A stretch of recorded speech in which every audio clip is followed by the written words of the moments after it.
Fluid dynamics. आज हम लोग फ्लूइड डायनामिक्स शुरू करेंगे। कौन सा डीबीबी करना था? वन किए हो? वन नाउ निकालो। वन किए थे हम लोग यहाँ डिस्कस। तो लाइए पहले डीबीबी वन डिस्कस कर दे, फिर आगे हम लोग पढ़ेंगे।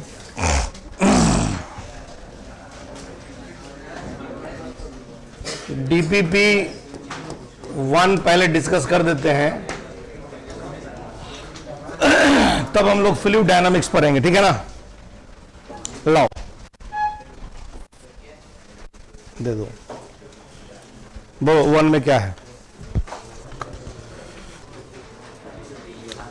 डीपीपी वन का बोलो सवाल जी। है जल्दी बोलो।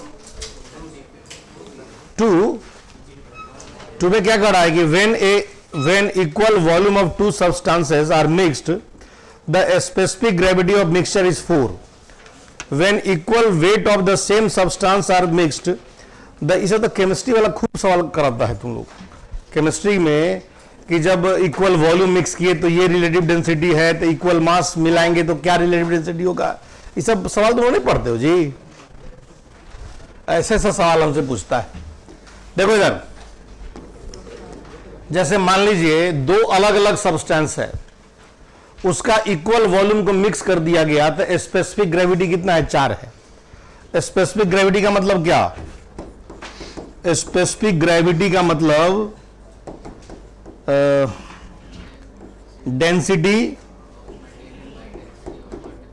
Density of matter by density of, क्या लिख रहे हैं, बाई डेंसिटी ऑफ वाटर, है ना? By density of water. अब सुनिए, जब इक्वल वॉल्यूम मिक्स किया गया है दो अलग अलग लिक्विड का, इक्वल वॉल्यूम, जैसे एक सब्सटेंस है, उसका डेंसिटी हम मान लेते हैं ρ1, वॉल्यूम तो V है ना? वॉल्यूम V है। ये मास हो गया किसका? एक लिक्विड का, प्लस ρ2V, ये मास हो गया दूसरे लिक्विड का। तो दोनों के मास का सम मिक्सचर के मास के सम के बराबर होगा कि नहीं होगा? मास कंजर्व होगा ना, तो फ्रॉम कंजर्वेशन ऑफ मास ऐसा लिख भी देते हैं, फ्रॉम कंजर्वेशन ऑफ मास क्या हो जाएगा? मान लो रो मिक्सचर का इंटू 2V, वॉल्यूम क्या हो गया? टोटल वॉल्यूम 2 हुआ ना, क्योंकि V1 एक का V है, दूसरे का V है, तो टोटल वॉल्यूम क्या हुआ? तो V कट गया, तो रो मिक्सचर का कितना आ गया? रो मिक्सचर का आ गया ρ1 प्लस ρ2 बाई 2। रो मिक्सचर क्या हो गया? 4 इंटू डेंसिटी ऑफ वाटर। बोलो जी, क्योंकि मिक्सचर का स्पेसिफिक ग्रेविटी दिया हुआ है, नहीं दिया है? कितना दिया है?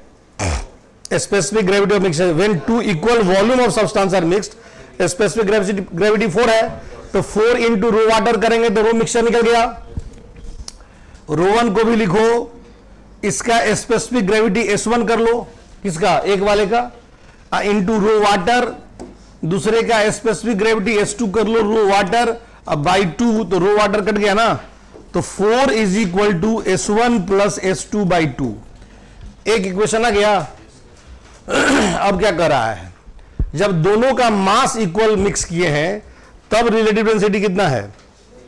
When equal weight of same substance are mixed, the specific gravity of mixture 3। अभी दोनों का इक्वल वॉल्यूम लिए थे, अब क्या लेंगे? मास। तो मास इक्वल कैसे करोगे? यहां लिखे ना, ऑल्सो। अब हमको दिया हुआ है ρ1 बाई V1, एक का मास, ρ1 बाई V1 एक का मास, प्लस ρ2 बाई V2 दूसरे का मास। अब बराबर कितना? रो बाई V1 प्लस V2, रो किसका? मिक्सचर का। बोलिए, यही है ना। हमको पता क्या है, हमको ये पता है कि ρ1 बाई, चूंकि ये मालूम है कि ρ1 by V1 is equal to ρ2 by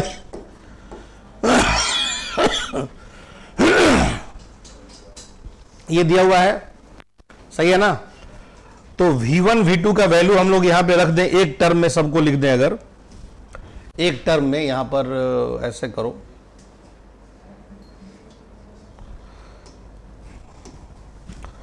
ρ1 कितना, S1 into rho water by V1 को रहने दो, सही है। अब प्लस ρ2 बाय क्या है, S2 इंटू रो वाटर। अब V2 के जगह पे क्या लिख देंगे, V2 के जगह पे ρ2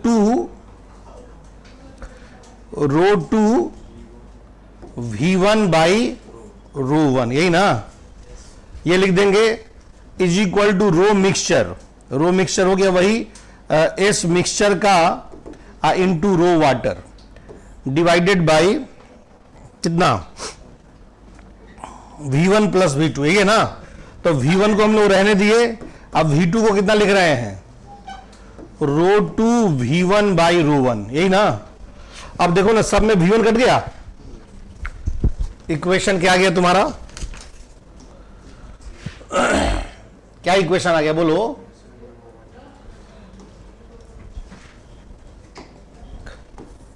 अब इक्वेशन आ गया तुमको S1 बाई क्या, रो वाटर सब में कट ही गया है।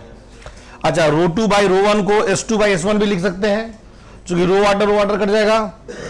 तो S1 क्या क्या आ गया, सोल देखते जाओ, S1 अब plus S2 upon V1 cut गया, S2 बाई S1, यही ना, इज इक्वल टू कितना, S mixture into rho water यहां है, और यहां भी ये रो वाटर कट चुका है, सॉरी, इधर तीनों में। V1 कितना, V1 भी कट चुका है, 1 प्लस S2 बाई S1, बोलो, S2 कट गया, 2S1 बराबर S mixture upon 1 plus S2 by S1, ये हुआ कि नहीं हुआ। तो और ये एस मिक्सचर हमको दिया हुआ है कितना, 3, बोलिए, 2S1 बराबर 3 by 1 plus S2 by S1, ये दूसरा इक्वेशन हुआ। एक इक्वेशन ऑलरेडी हमको आ चुका है कि S1 प्लस S2 बराबर 4, और एक यहां से आ गया, तो नहीं सॉल्व कर देंगे, तो लिखो, निकालना था क्या वैसे, the ratio of the specific gravity, सीधे हमको S2 बाई S1 ही निकालना है, नहीं तो S1 S2 निकल जाएगा, तो S2 बाई S1 भी निकल जाएगा, जो भी है। और कोई सवाल है इसमें, कौन सा 3 में क्या कर रहा था, density of atmosphere varies with height above the ground as पर रिलेशन इतना, where A is a constant, the pressure at a height h क्या होगा।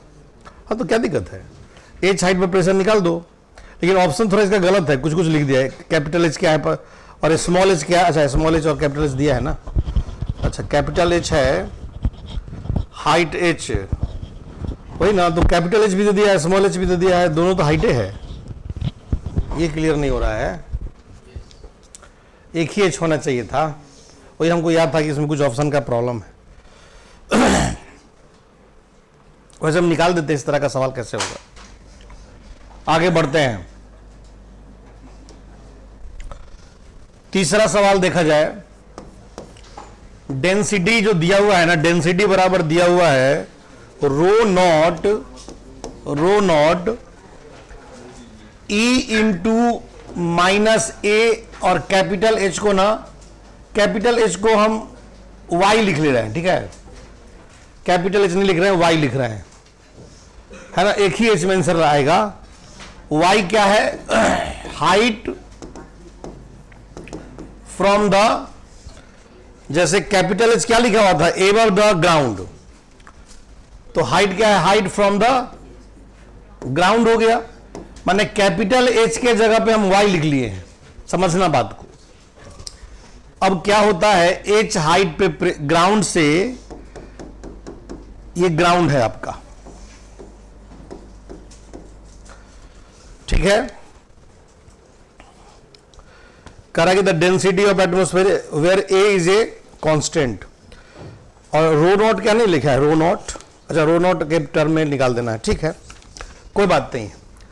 अब यहां से y हाइट ऊपर गए हम लोग और एक dy थिकनेस लिए। कितना थिकनेस लिए?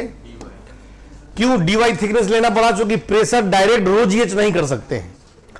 h हाइट ऊपर और नीचे में प्रेशर का डिफरेंस कितना? प्रेशर में डिफरेंस वो तो रो जीएच है, लेकिन ये रो जीएच तब ना जब रो कांस्टेंट है, यहां पर रो है वेरिएबल। तो हमारे पास एक फॉर्मूला था, याद अगर आपको हो तो, dp बाई dy बराबर माइनस रो जी, जहां y ग्राउंड से हाइट है, ऐसा फॉर्मूला लिखे थे। हाइट के साथ यही फॉर्मूला था, dp बाई dy बराबर माइनस रो जी। तो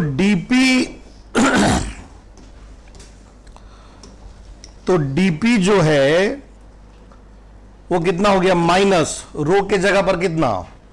रो नॉट e का power minus A Y into जी, अरे बोलो, आई इंटू डी वाई, ये है ना, बोलिए।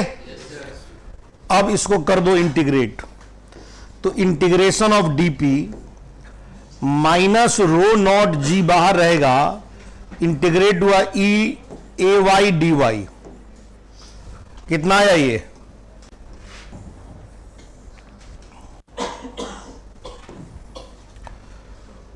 कहां से कहां तक? एटमॉस्फेयर पे कितना प्रेशर है? मान लो ग्राउंड का प्रेशर हम लोग कुछ निकालना क्या वैसे हमको?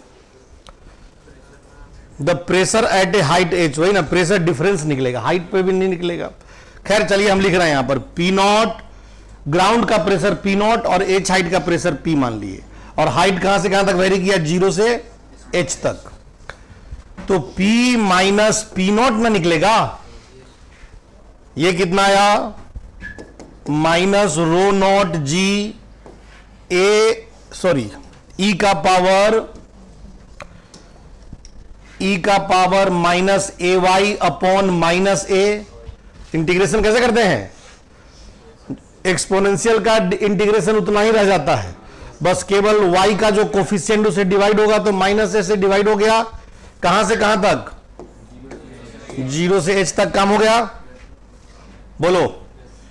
तो p माइनस पी नॉट जो हुआ वो हो गया minus minus plus rho naught G into कितना? By A into E minus A H. एक बार 0 रखेंगे तो कितना? ई का पावर 0, 1 हो गया, अब माइनस ई का पावर माइनस 1 ना, नहीं, ई का पावर 0 रखेंगे तो माइनस 1 हो गया, सीधे 1 हो गया, सॉरी ये, अरे सॉरी कहां चला गया यार, माइनस 1 आ जाएगा, माइनस 1। इसी को लोग क्या है कि P माइनस पी नॉट बराबर rho naught ji by A E to the power minus A H, अब माइनस कितना? ये आ गया रो नॉट जी बाई ए, सही है, रो नॉट जी बाई ए। अब ये आंसर आएगा और क्या। अब इसको जबरदस्ती क्या किया ना कि इससे इसको कटा दिया है, कहा कि भाई ग्राउंड का प्रेशर यही हो गया, rho naught ji by A, P naught और इसको कटा देंगे तो कितना आ जाएगा? रो नॉट जी बाई ए, ई तो नहीं आ जाएगा। एच को अगर हम लोग 0 पुट कर दें, ये प्रेशर डिफरेंस निकल गया, सही है, हाँ उतना ही हो, कट जाएगा यार। देखो आते हैं इस बात को, ये लिखिए पहले, जल्दी लिखिए, हो गया। देखो एक चीज बताते हैं, अब हमको ये पी नॉट अननोन है, एटमॉस्फेरिक प्रेशर दिया नहीं है, इसको निकालना है। ये प्रेशर डिफरेंस निकाल दिया ना हम सीधे, ये क्या निकाल दिए? तो H को अगर हम 0 रखेंगे यानी ग्राउंड पे आ जाएंगे, H को 0 रखेंगे तो ये टर्म क्या हो जाएगा? रो नॉट जी बाई ए, और ये भी रो नॉट जी बाई ए, तो रो नॉट जी बाई ए से कट के 0 हो जाएगा। तो ग्राउंड के लिए तो प्रेशर डिफरेंस जीरो होना चाहिए ना, तो ग्राउंड और ग्राउंड के बीच का ही डिफरेंस निकालिए ना एक तरह से। तो अब हमको पी नॉट निकलेगा कैसे वैसे, तो इसके लिए एक तरीका से करते हैं। देखो ये हो गया, आगे देखो यहां पर जैसे dp अपॉन dy जो हम लोग लिखे, इसको ऐसे अगर लिख लिया जाए, प्रेशर निकालना चाहते हैं ना, तो dp इज इक्वल टू रो के जगह पे कितना था, माइनस रो नॉट ई के power minus A Y D Y into जी। अब इसको सीधे इंटीग्रेट करो, यानी dp बराबर माइनस रो नॉट जी ए का power minus A Y D Y. Limit नहीं लिए इस बार, है ना, तो क्या तरीका है, लिमिट नहीं लेते हैं तो, अरे यार क्या कर दे रहे हैं, लिमिट नहीं लेंगे तो क्या करेंगे, P is equal to minus rho naught G into A का पावर माइनस ई का power minus A Y upon minus A, यही ना। अब प्लस कोई कांस्टेंट के लिखेंगे, ये तरीका है कि नहीं, ये माइनस माइनस कैंसिल हो गया, प्रेशर कितना आया तुमको, rho naught ji by A into E to the power minus A Y, सही है ना। मतलब ये हुआ, अब प्लस के, सॉरी, अब के कैसे निकालेंगे ये देखो, के निकालेंगे कैसे, माने हम प्रेशर निकालने का प्रयास कर रहे हैं, हमको निकल गया है प्रेशर डिफरेंस, लेकिन प्रेशर डिफरेंस नहीं पूछा है इसने, क्या पूछा है, एच हाइट पर का प्रेशर पूछा है, उसी का प्रयास कर रहे हैं। तो देखिए अब एट y बराबर 0 प्रेशर P बराबर P नॉट, क्योंकि हम लोग सरफेस पर का प्रेशर क्या माने, P नॉट माने ना जी, तो सरफेस मतलब y क्या 0, तो P नॉट कितना आ गया, P naught is equal to आ गया rho naught ji by a, rho naught ji by a i into e का पावर 0 1 हो जाएगा, अब प्लस के, यानी के जो है हमको कितना आ गया, वही आया फिर से, इतना मेहनत भी किए तो क्या अलग आ जाएगा, minus rho naught ji by a आ गया। ये पी नॉट कट नहीं रहा है, समझ गया ना, पी नॉट नहीं कट रहा है यार, के आ गया, पी नॉट उतना ही आ गया, माने फिर यहां पर वैल्यू रखोगे तो वही आ जाएगा जो वहां आया है, समझे ना। तो ये सब पूछा का है कि प्रेशर खाली निकालिए ना, आंसर तो यही दिया हुआ होगा, rho naught ji by A E to the power minus h. ये लोग पी नॉट और रो नॉट जी बाई ए को पता नहीं कैसे कटा दिया है, खैर चलिए जो है सो निकालेंगे हम लोग, हमारे पास जो आया वही ठीक है, P माइनस पी नॉट बराबर rho naught ji by A E to the power minus A h minus rho naught ji by a. ये अपने को क्या निकल गया, ग्राउंड और एच हाइट का प्रेशर डिफरेंस निकल गया, और ऐसे प्रेशर डिफरेंस ही निकलता है, इस फॉर्मूला से डिफरेंस निकले। हाँ, अगर ये दिया रहता क्वेश्चन में कि ग्राउंड पर का प्रेशर पी नॉट बराबर रो नॉट जी बाई ए है, तो यार रख के उसको कटा देते, देता तब ना, अपना मर्जी से कैसे ले लें, तो यही ठीक है, ऐसे भी किए तो सेम आया, ये लिखिए, इसको अलग से लिखने की जरूरत नहीं है, समझे ना, वही ठीक है, कोई चेंज आया नहीं, हमको लगा कहीं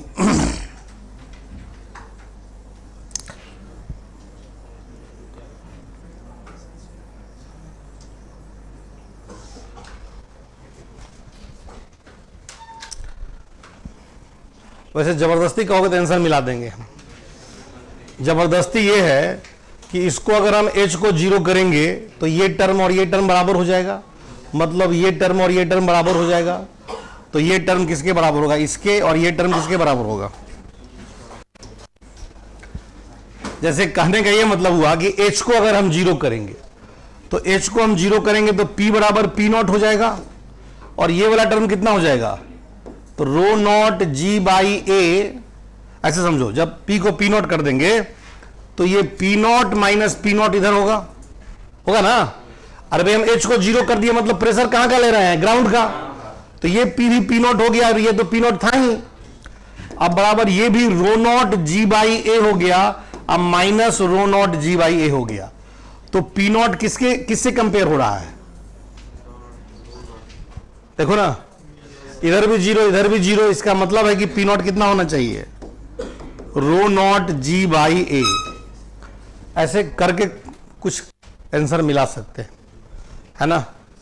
तो पी नॉट क्या हो जाएगा, रो नॉट जी बाई ए के बराबर हो जाएगा, और हमारा प्रेशर जो है फिर, तो इस केस में हम लोग क्या करेंगे, जब ये आ जाएगा तो प्रेशर फिर कितना जाएगा अपना, rho naught ji by A E to the power minus h. ये आंसर आ जाएगा, लेकिन हम खुद इससे बहुत ज्यादा कन्विंस नहीं है, इसे मिलाने के लिए हम लिख दिए। यही लिखो देगा अपने आप। जब ऐसा सवाल रहेगा तो ग्राउंड का प्रेशर देना पड़ेगा हमको, कहीं का प्रेशर निकालना है, ये कैसे निकलेगा, जब एक जगह का देंगे तब ना दूसरी जगह का निकलेगा। लिख लीजिए।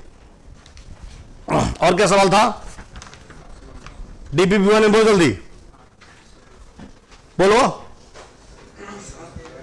है 7 नंबर क्या है,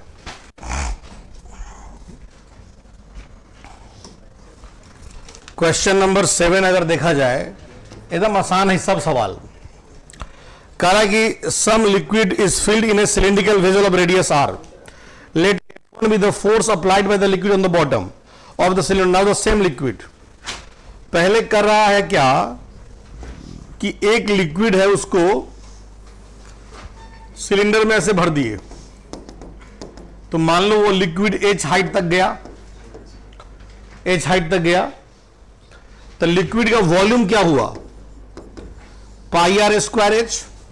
अरे जो लिक्विड भरे उसका वॉल्यूम क्या हुआ, पाई आर स्क्वायर एच। और फोर्स कितना लगा यहां पे, यहां पर का फोर्स अगर हम लोग खोजेंगे तो F1 जो फोर्स है वो कितना है, वो है rho g h into pi r square. बोलिए यही ना फोर्स है, rho g h into pi r square.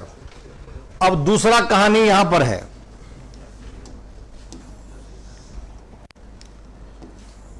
ये दूसरा कहानी स्क्वायर है, मतलब क्यूब है, सब बराबर हाइट का, आर आर और इधर भी, इसमें वही लिक्विड भरा गया, तो वही लिक्विड कितने हाइट तक जाएगा, यहां पर एच डैश तक जाएगा, जाएगा ना। अब अगर यहां पर आप देखिए तो कितना फोर्स लगा, यहां पर F2 फोर्स लगा। F2 क्या हुआ, पाई, पाई कह रहे हैं यार, पहले तो एच डैश निकाल लो, तो वॉल्यूम जो है पाई आर स्क्वायर एच यहां भी होगा, वही लिक्विड को यहां भर दिया है, पाई आर स्क्वायर एच ही है, लेकिन यहां एच डैश हाइट में गया है, तो इसका वॉल्यूम क्या हुआ, आर स्क्वायर एच डैश हुआ ना, नीचे स्क्वायर है R into R square into H dash volume, दोनों वॉल्यूम को बराबर करेंगे, आर स्क्वायर से आर स्क्वायर कट गया तो एच डैश कितना आ गया, पाई एच आ गया। अब यहां पर F2 कितना फोर्स, बॉटम पे कितना फोर्स, F2 बराबर रो जी एच डैश प्रेशर है, प्रेशर कितना है, रो जी एच डैश, और इसका एरिया क्या है, आर स्क्वायर, तो रो जी आर स्क्वायर तो ठीक है, एच डैश को क्या लिखोगे, पाई एच, तो देखो दोनों सेम आ गया क्या, rho g h pi r square, rho g h pi r square, F1 F2 क्या आ गया, इसीलिए F1 बराबर F2, सेम नहीं आ गया, बोलो इससे क्या पता लगा तुमको, सेम वॉल्यूम का लिक्विड सिलिंड्रिकल कंटेनर में भरे या क्यूबिकल कंटेनर में भरे, बॉटम पे सेम फोर्स लगेगा, है कि नहीं। और कोई सवाल है, तुम ये सोच रहे हो कि जो मर्जी आ रहा है पूछ ले रहे ना, हम किसी दिन कॉपी चेक कर देंगे होमवर्क का, समझ गए ना, उस दिन तुम्हारा जीवन का सबसे बुरा दिन होगा, बता रहे हैं। जिस दिन हम तुम्हारा कॉपी चेक कर दिए, समझ लो तुम्हारा क्या हाल करेंगे हम, अगर तुम नहीं बना के आए तो, समझ गए ना। ये तुम हवा में ले रहे, बहुत आसानी से ले रहे हो ना, हम बार बार पूछ रहे हैं कौन सवाल, कोई बोल नहीं रहा है ठीक से, इससे साफ जाहिर है कि तुम बना के नहीं पूछ रहे हो, ये सब बिना बनाए पूछ रहे हो, ठीक है ना। बना के पूछने और बिना बनाए पूछने का अंतर हमको सब समझ में आता है कि कौन कॉन्फिडेंस से पूछ रहा है और कौन ऐसा ही सोच रहा है कि आप पूछ रहे हैं तो कुछ बोल देते हैं हम भी, है ना। ये हमको सब समझ में आ रहा है। कॉपी जब चेक करेंगे तब समझ में आएगा, तुम लोग ऐसे अभी समझोगे नहीं, एक दिन जब तुम पूरा कुटाओगे ना जब मेरे से एकदम बढ़िया से, तब होश में आओगे। कोई कहता है कि मारने से कहीं कोई पढ़ा, हमको पूरा पता है कि मारने से ही पढ़ता है, एकदम ये हमारा एकदम अनुभव है, और हम इसमें कोई एक्सेप्शन नहीं है। इतना बढ़िया पढ़ता है ना, उसके बाद किसी का जवाब नहीं है, क्योंकि तुम में इतना तो अपने अंदर ये है नहीं कि खुद से पढ़ ले, इसलिए डर से पढ़ो, मर के पढ़ो, जैसे पढ़ो, लेकिन पढ़ना पड़ेगा। लो जी पकड़ो, बनाई हो इसको, तुम बनाई हो, पूरा हो गया है।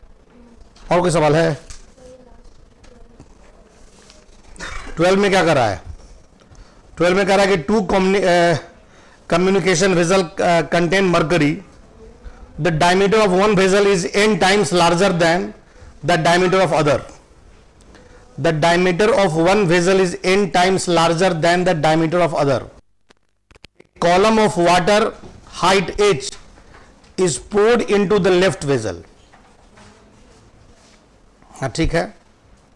The mercury level will rises in the right hand vessel by, क्या दिक्कत है, नीचे यहां का प्रेशर सेम कर दो, ये तो बहुत साधारण सवाल हुआ भाई। यहां पे कह रहा है कि मरकरी भरा हुआ है, एक तरफ से पानी एच हाइट तक डाल दी, एक साइड से एच हाइट तक पानी डाल दी, यहां तक पानी डाल दी, ठीक है, और दूसरे तरफ मरकरी है, ये मरकरी है पूरा। तो कह रहा है कि मरकरी कितने हाइट तक राइज करेगा, ये ना पूछ रहा है। ये पूरा मरकरी है, देखो इधर मरकरी भरा हुआ है, ऐसा कुछ मान लेते हैं कि ये मरकरी है Hg, कितने हाइट तक राइज करेगा उधर, ये नहीं पूछ रहा है कि the diameter of the vessel is n times. Diameter से कोई लेना देना नहीं है, इसका डायमीटर छोटा इसका बड़ा है, इस बात से कोई मतलब नहीं होता है। मतलब केवल यहां और यहां के प्रेशर से है। ये कंटेनर रेस्ट में है तो यहां का प्रेशर क्या होगा, सेम, है ना। अच्छा क्या इसका कुछ दिया है क्या? The diameter of one vessel is n times larger than the diameter of other. अच्छा कुछ इसका हाइट, अगर मान लो इसका वॉल्यूम कुछ दिया होगा तो में भी जरूरत पड़ जाए। 2 communication vessel contain mercury. The diameter of one vessel is n times larger than the diameter of other. ठीक है। A column of water height h is poured in the left vessel. The mercury level will rises in the right hand vessel. कितना height तक mercury rise करेगा? अब लेकिन ये नहीं मालूम है ना कि ये हाइट कितना है। मान लो एक साइड से मरकरी भर रहे हैं एच हाइट तक, और यहां पर इसका डायमीटर ज्यादा है इधर का, तो पहले मरकरी कहां तक था ये भी नहीं लिखा है। 2 communication vessel contain mercury, ठीक है। The diameter of one vessel is, ये तो समझ गए। A column of water of height h is poured into the left vessel. Left vessel में पानी रखे एच हाइट तक। बात तो है कि ये हाइट अगर हमको मान लेते हैं कुछ कि ये हाइट है, इधर है H1 और इधर H2 हाइट तक ये गया है, सही है ना। आए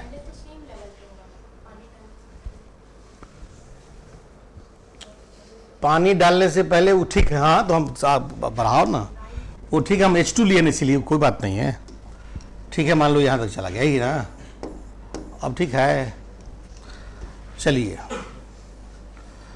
तो इसमें ये हुआ, हाँ इसमें जरूरत पड़ जाएगा डायमीटर का, क्योंकि इसमें पहले से जो मरकरी रहा होगा, पहले से मरकरी था इसमें, ठीक है, ऐसा समझो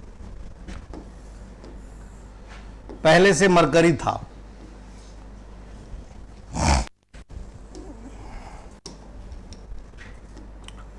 पहले से मरकरी यहां तक एक है और इधर क्या है, इधर का डायमीटर n टाइम्स ज्यादा है ना, तो पहले जो भी हाइट रहा होगा मरकरी का, ये जो मरकरी है इधर बराबर हाइट में रहा होगा,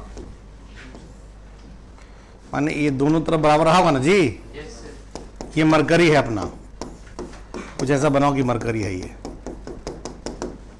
ठीक है। हम सपोज करते हैं कि ये हाइट है अभी h0, ये हाइट है h0, ये तो होगा, और ये इधर l है। तो मरकरी का वॉल्यूम क्या हुआ, जो मरकरी का वॉल्यूम यहां था वही यहां होगा। पहले से मरकरी का वॉल्यूम क्या है ये बताइए।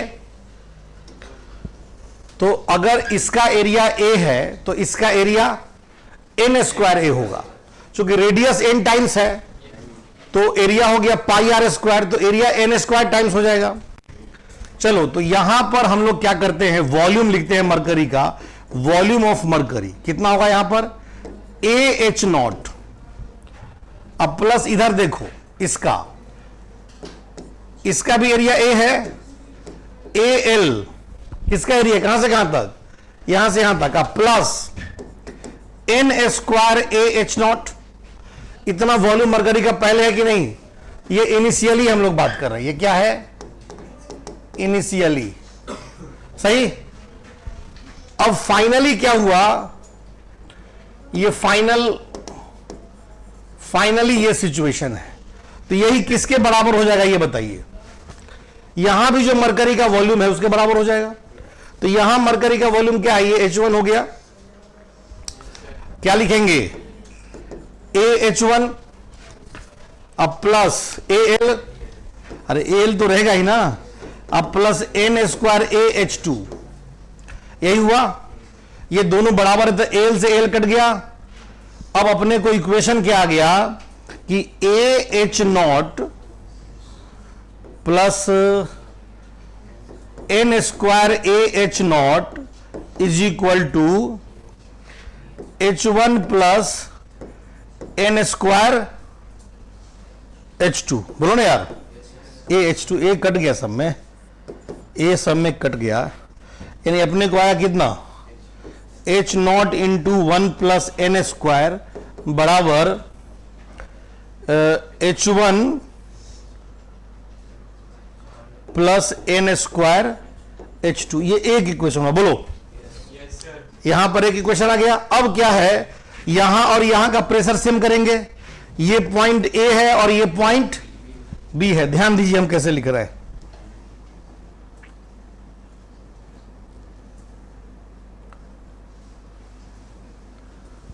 यहां का प्रेशर सेम करो, इसका कितना आ गया, ये यहां पर देखो कितना है pressure, rho water GH, H height तक वाटर है, अब plus rho mercury into GH1 is equal to दूसरे तरफ क्या, रो मरकरी GH2, यही है ना, बोलो।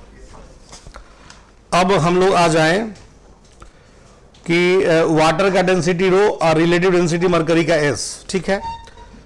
तो सबको एक तरफ कर लेते हैं, G तो सब में कट गया ना, रो वाटर को रो कर लो, रो H क्या था, रो H, अब प्लस S रो H जी को कितना S इंटू रो करेंगे, S प्लस S रो H1 अब बराबर S रो H2, यही ना, रो भी सब में कैंसिल हो गया, तो H प्लस SH1 बराबर SH2। हमको निकालना क्या है वैसे, the mercury level will rise in the right hand, यानी H2 निकालना है। चलो H2 कितना हो गया, निकल ही गया और क्या, लेकिन वही बात है ना, H0 के टर्म में ना आएगा। वही हम सोच रहे थे कि पहले से कुछ दिया ही नहीं मरकरी के बारे में। खैर चलिए, हम लोग यहां से एक काम करते हैं, H1 का वैल्यू लिख लेते हैं। H1 बराबर कितना है, H1 बराबर है H0 1 प्लस n स्क्वायर अब माइनस एन स्क्वायर H2, यही है ना, बोलो। तो अगर हम लोग H1 का वैल्यू वहां पुट कर लेंगे, यहां पर H1 का वैल्यू पुट कर लेंगे तो H2 निकल जाएगा ना, लेकिन वो जो H2 निकलेगा वो H0 के टर्म में निकलेगा। कहां लिखा है? H2 में निकलना है, कहां लिखा है? The mercury level rise in the right hand vessel, वही तो राइट हैंड, अच्छा राइज निकालना है, हाँ। तो अच्छा हाँ सही है, पहले से H0 था, अब बाद में H2 है, तो अपने को H2 माइनस H0 निकालना। देखो तो आ जाता है क्या, कहीं H2 माइनस H0 आ जाए। पूरे देखो यहां पर S बराबर H प्लस S, H1 कितना है? H1 है तुमको H0 1 प्लस एन स्क्वायर, है ना, अब minus N square H2 is equal to SH2। सही है, इसको सॉल्व करिए, H2 को एक तरफ ले जाइए, तो S N square H2 common हो जाएगा और आ जाएगा, हाँ एकदम आ जाएगा। देखो लिखो लिखो, इतना लिखो। राइज पूछ रहा है कि मर्करी लेवल राइज कितना किया, तो पहले से मर्करी लेवल इधर कितना था? H0 था, बाद में कितना हो गया? H2 हो गया, तो राइज कितना किया? तो H2 माइनस H1 निकालना है अपने को, एकदम निकालो तो आ जाएगा H plus SH0 1 plus N square, और वहां जाएगा तो इधर आ जाएगा S is equal to SH2 common करेंगे तो 1 प्लस एन स्क्वायर इधर भी आ गया, है ना।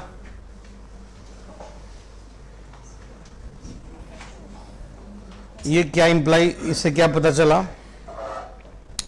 एक तरफ करो तो S into 1 plus S into 1 plus N square H2 minus H0 आया ना जी, H2 माइनस H0 बचेगा, हाँ, इज इक्वल टू कितना?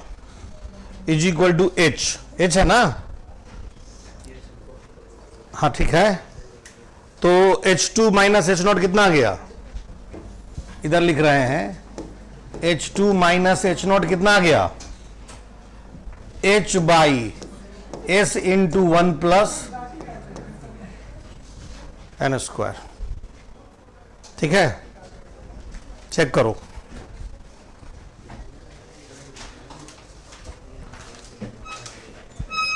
सी आंसर आ रहा है, H by 1 plus N square, नहीं हाँ बी आ रहा है, H by S into 1 plus N square. देखो तो आंसर, समझे? अब ये सवाल है तो एकदम आसानी से है क्या, वॉल्यूम कंजर्व किया, लेकिन अगर आप इसको बनाइएगा नहीं तो पता नहीं चलेगा। पहले लग रहा था कि इनिशियल मर्करी का लेवल दिया नहीं है, तो बनाए तो अपने आप पता चला करना क्या है। तो कुछ सवाल जब बनता है तभी पता चलता है कि क्या आगे होना है। लीजिए पकड़िए, किसका है?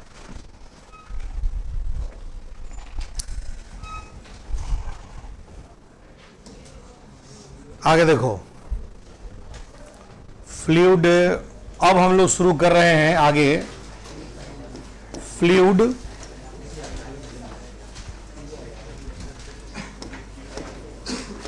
अरे यार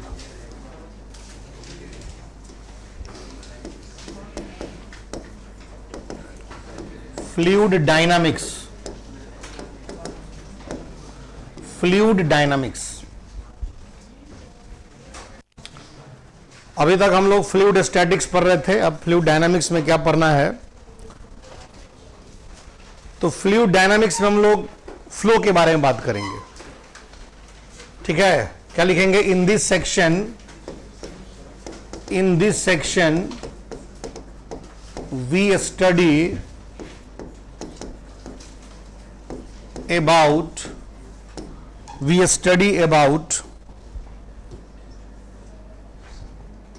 about the flow of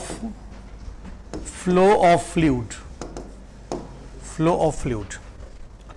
अब पहला क्या है? सबसे पहला है स्ट्रीमलाइन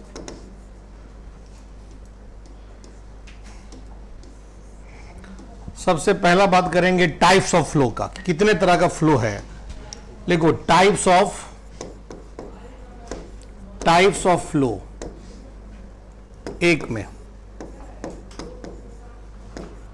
स्ट्रीमलाइन फ्लो और एसटीडी फ्लो। स्ट्रीमलाइन और एसटीडी फ्लो, ये क्या होता है? जैसे किसी पाइप में मान लो, कोई भी पाइप है ऐसा, इसमें फ्लूइड फ्लो कर रहा है ना, इसमें फ्लूइड का कंटिन्यूअस फ्लो हो रहा है।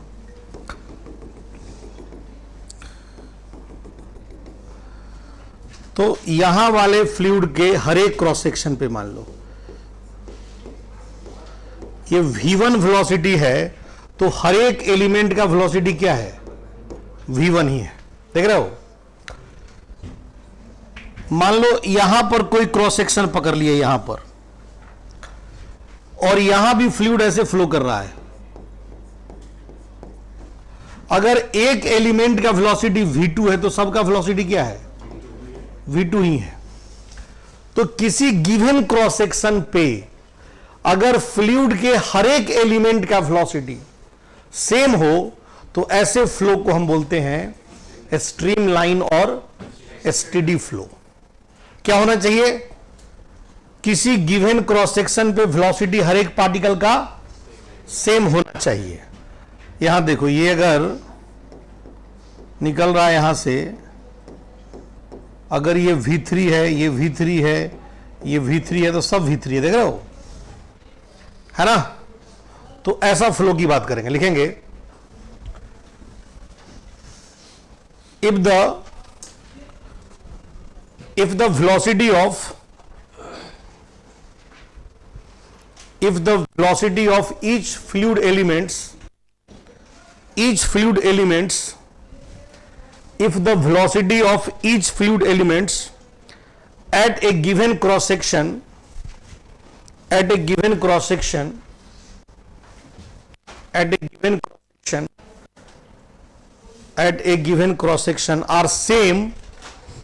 are same during the flow, then the flow is called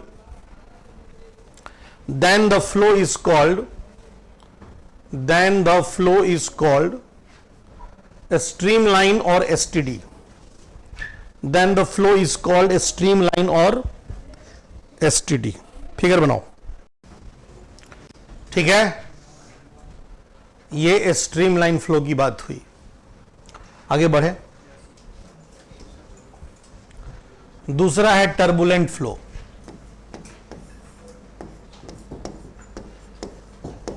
turbulent flow, turbulent flow.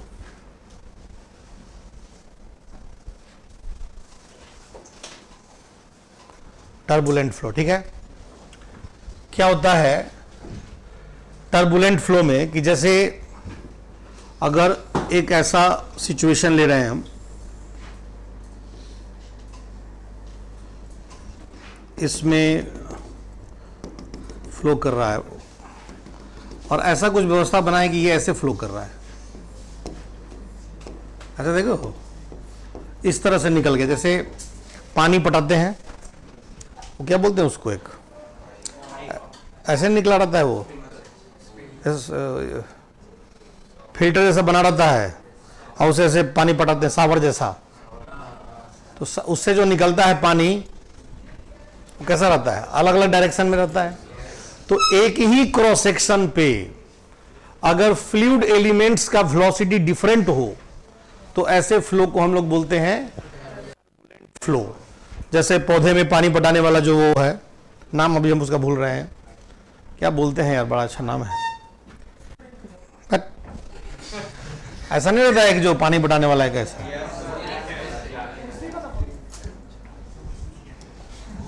ये जो रहता है ऐसा,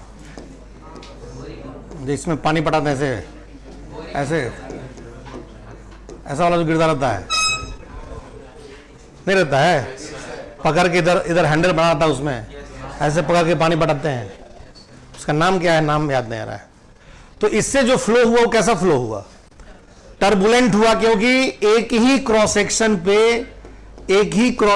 पे अलग अलग पार्टिकल का वेलोसिटी अलग अलग है, अलग अलग डायरेक्शन में जा रहा है। तो लिखेंगे if the velocity of fluid elements, if the velocity of fluid elements at a given cross section same at a given cross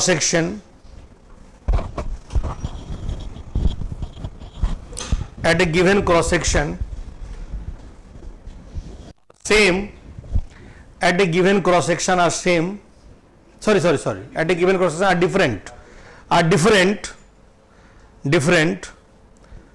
then the flow is called turbulent flow. turbulent flow. तो ये normally यही दो तरह का flow लोग use करते हैं। अब आगे देखिए, एक और लिखेंगे, तीसरा रोटेशनल एंड irrotational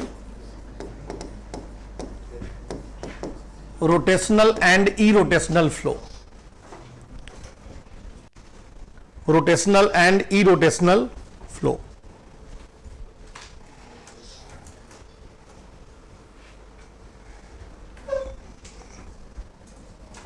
ये क्या है? ऐसा फ्लो जैसे मान लो कि पाइप में पानी फ्लो कर रहा है, उसमें एक रॉड ऐसे डिप करके ऐसे घुमा दे, तो पानी क्या होगा, पानी का फ्लूइड का जो एलिमेंट्स है वो घूमने लगेगा, पानी का जो एलिमेंट्स है वो घूमने भी लगेगा। और तो जैसे आप ऐसे समझिए,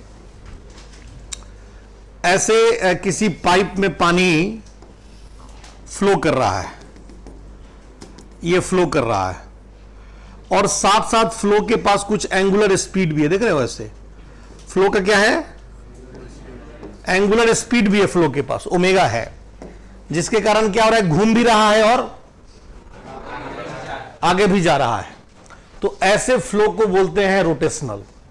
और अगर ओमेगा 0 है, नहीं घूम रहा है, तो इरोटेशनल है ना, लिखेंगे इसी बात को। If fluid elements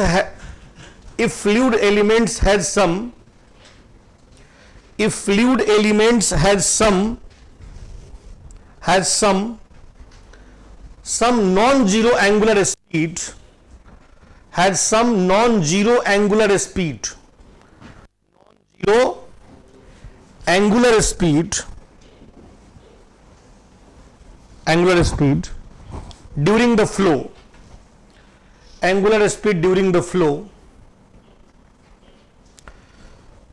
then the flow is called rotational.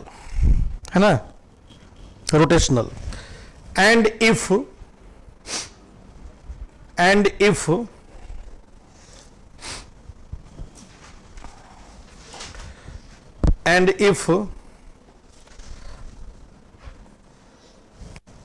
the angular speed of fluid elements is 0, and if the angular speed of fluid elements is 0,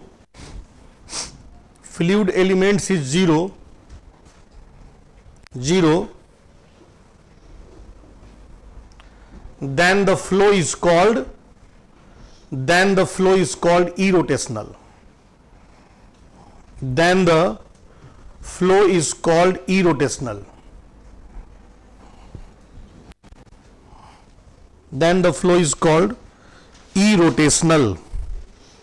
सही है? जैसे फिगर बनाना चाहो तो बना लो। आगे बढ़ते हैं हम लोग, मिटा दें। Equation of equation of continuity, continuity,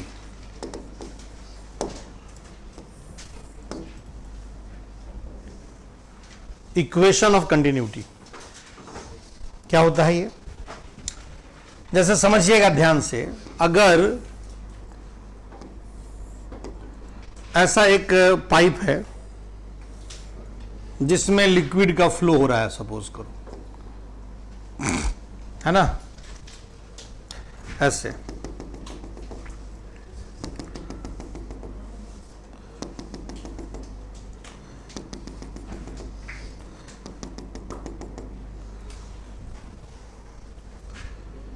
यहां पर जो है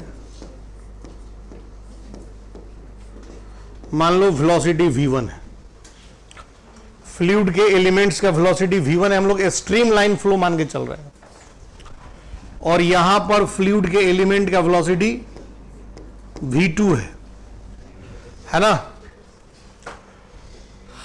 इस एंड को मान लेते हैं a और इस एंड को मान लेते हैं b। A1 हम लोग लिख रहे हैं cross sectional area at end A1, और A2 क्या है? Cross sectional area at end A ना, at end A and at end B। देखो जी, यहां पे क्रॉस सेक्शनल एरिया हम लोग A1 मान लिए और यहां पर A2 मान लिए B पे। अगर हम लोग फ्लो को स्ट्रीम लाइन माने और लिक्विड को इनकॉम्प्रेसिबल एंड नॉन विस्कस माने, इनकॉम्प्रेसिबल भी है, नॉन विस्कस भी है, तो एक बात बोल सकते हैं अगर इनकॉम्प्रेसिबल है तो, कि पर सेकेंड जितना वॉल्यूम इसमें इन करेगा लिक्विड का, पर सेकेंड उतना ही आउट होना चाहिए। यानी हर क्रॉस सेक्शन पे पर सेकेंड वॉल्यूम के फ्लो का रेट सेम होना चाहिए, क्योंकि जगह तो फिक्स है ना, जितना वॉल्यूम इधर आप इन कराएंगे उतना ही इधर से आउट होना चाहिए पर सेकेंड, अगर इनकॉम्प्रेसिबल लिक्विड है तो, है ना। अगर कॉम्प्रेसिबल है तब ऐसा जरूरी नहीं कि होगा, क्योंकि एक्चुअली सिचुएशन ये है कि जगह जो है, जितना लिक्विड यहां पे जगह घेरेगा उतना ही जगह यहां भी घेरे, उस लिक्विड का मास भी सेम हो, ये तब होगा जब वो इनकॉम्प्रेसिबल है, तो डेंसिटी भी सेम होगा। तो हम लोग बात कर रहे हैं किसके लिए? इनकॉम्प्रेसिबल लिक्विड के लिए। लिखेंगे इस बात को, लिखो, in a streamline flow, in a streamline flow, in a streamline flow,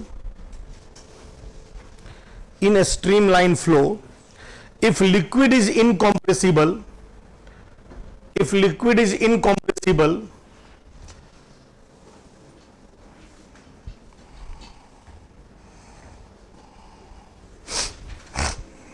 incompressible and non-viscous, non-viscous, non-viscous, then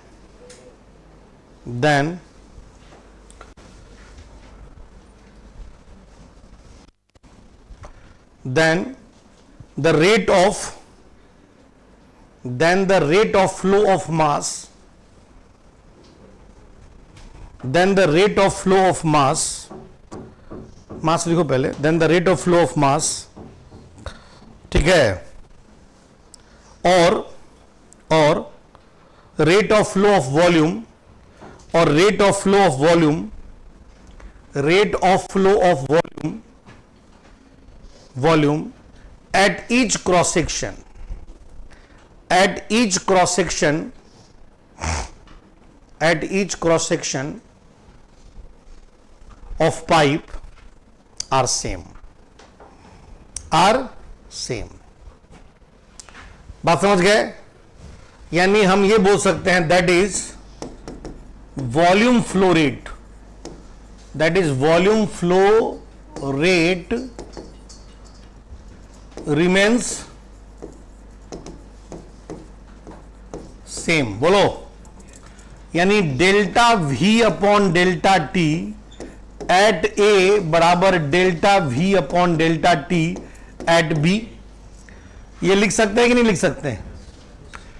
अब चलो यहां जो लिक्विड घुस इन किया वो इसके डेल्टा x1 हाइट तक, डेल्टा x1 लेंथ में ऑक्युपाई हो गया वो, ठीक है। और इधर वही लिक्विड को ऑक्युपाई करने के लिए जगह कितना चाहिए? डेल्टा x2 लेंथ चाहिए, सही है। क्योंकि यहां से इन किया तो यहां से जो आउट होगा वो कितना आउट होगा? इतना आउट हो जाएगा। तो बताओ यहां पे वॉल्यूम क्या है?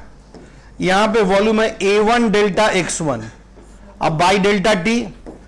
यहां पे वॉल्यूम क्या है? A2 delta x2 by delta T. Delta x by delta T क्या हुआ? वेलोसिटी। अरे delta x by delta T क्या हुआ जी? Displacement by time. तो A1 V1 बराबर A2 V2, इसी को हम लोग बोलते हैं इक्वेशन ऑफ कंटिन्यूटी।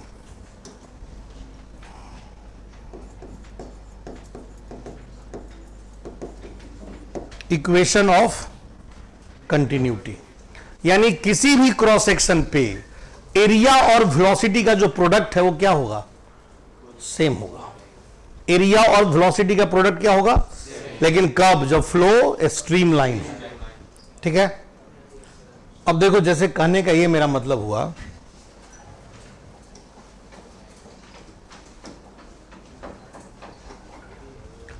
मेरा मतलब ये हुआ कि volume flow rate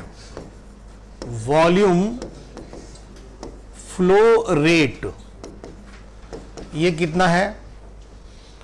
volume flow rate है एरिया इंटू वेलोसिटी। ये है cross sectional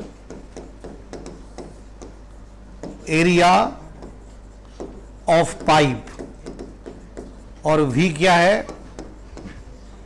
velocity of fluid at that cross section. ये दोनों मिलके क्या होगा जी? हमेशा कांस्टेंट होगा कि नहीं होगा? A इंटू V का प्रोडक्ट हमेशा कांस्टेंट है, तभी ना लिखे A1 V1 बराबर A2 V2 बराबर A3 V3। हर जगह A और V का प्रोडक्ट क्या हो रहा है? कब? जब फ्लो स्ट्रीम लाइन है तब, सही है। अब आप सोचो, इसका एक उदाहरण देते हैं इसको समझने के लिए। हमारे पास एक उदाहरण है, एग्जाम्पल। जैसे नल से जो पानी निकलता है, एक नल बनाते हैं। बे यार क्या कर दिए?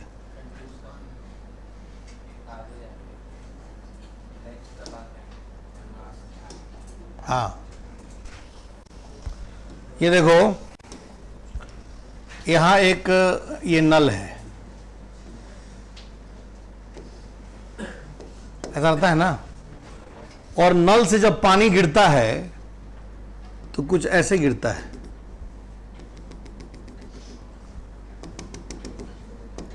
ऐसे गिरता है। जैसे जैसे ये पानी का धार नीचे की तरफ आता है वो पतला होता जा रहा है। वाटर स्ट्रीम जो है वो नैरो होता जा रहा है। होता जा रहा है कि नहीं होता जा रहा है? As water stream fall down it gets narrower. क्यों?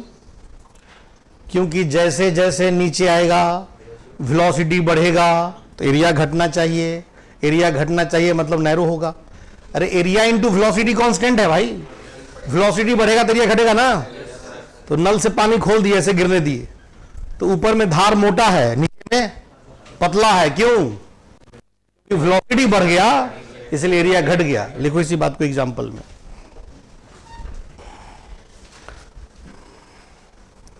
When water stream is falling, when water stream is falling,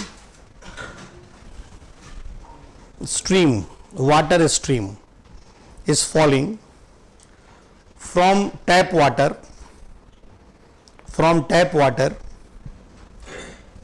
then it get narrower, then it becomes narrower narrower, narrower as it fall down, as it fall down,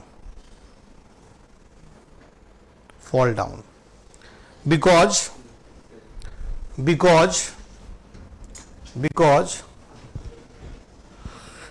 as water stream fall down, as water stream fall down, its